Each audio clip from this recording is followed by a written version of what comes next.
दोस्तों, हम इंसानी सभ्यता की पहली प्रजाति थी होमो हैबिलिस, जिसे धरती पर सबसे पहले प्रकट होने वाली प्रजाति मानी जाती है। ऐसा कहा जाता है कि आज से लगभग 20 लाख साल पहले प्रकट हुए थे, मगर ये हम आधुनिक इंसानों की तरह रीढ़ की हड्डी के बल पर नहीं चल पाते थे और जैसे कि पूर्णकालिक बंदर थोड़ा सा झुके हुए चला करते थे, इनकी हड्डी भी कुछ वैसे ही हुआ करती थी।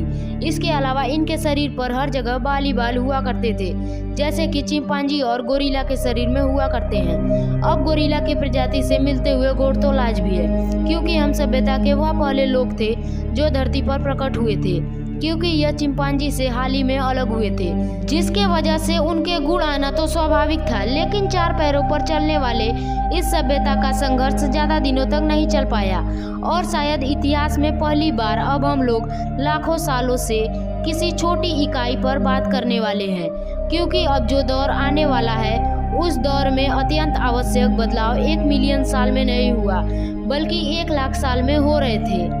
जीवन की एक सबसे बड़ी प्यारी आदत है कि वह हर परिस्थिति में अपने आप को ढाल लेती है और साथ साथ और भी ज़्यादा विकसित करती रहती है और इस सभ्यता में नए नए प्रकार के बदलाव लाते रहा है।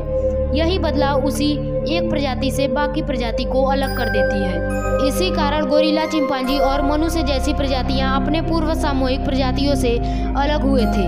इतिहासकारों द्वारा इकट्ठा किए गए कुछ सैंपल्स से ये अनुमान लगाया गया है कि होमो हैबिलिस के पास चिंपांजी और गोरिल्ला जैसी प्रजातियों से थोड़ा अलग बुद्धिमत्ता वाला दिमाग था, जिसके कारण वह सोच पाने में सक्षम थे। बस अभी तक फर्क ये था कि उन्हें जीवन यापन करने के लिए कुछ जरूरी चीजों की समझ इतनी नहीं थी जितनी कि यहाँ रह रहे जन्मजात शिकारियों की थी, जिसके कारण कुछ साल इन्हें खाने पीने के लिए संघर्ष करना पड़ा।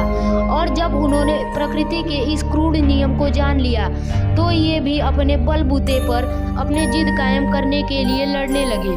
अभी तक हम आपको बता रहे थे धरती की कहानी, धरती पर जीवन, उसकी उत्पत्ति, उसका विनाश और विनाश से उभरने की कहानी।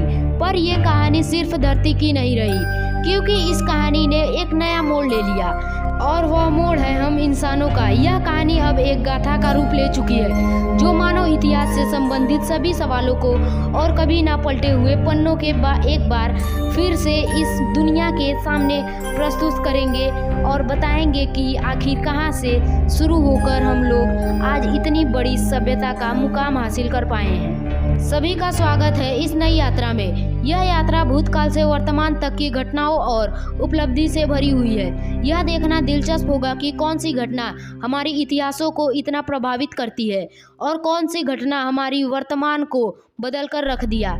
बस यही तो शुरुआत है। शुरुआत हमारे अस्तित्व की है, हमारे अंत की है। हम तो बस समय के साथ चलते जाएंगे और देखेंगे कि समय हमें अगला मोड़ कौन सा दिखाता है।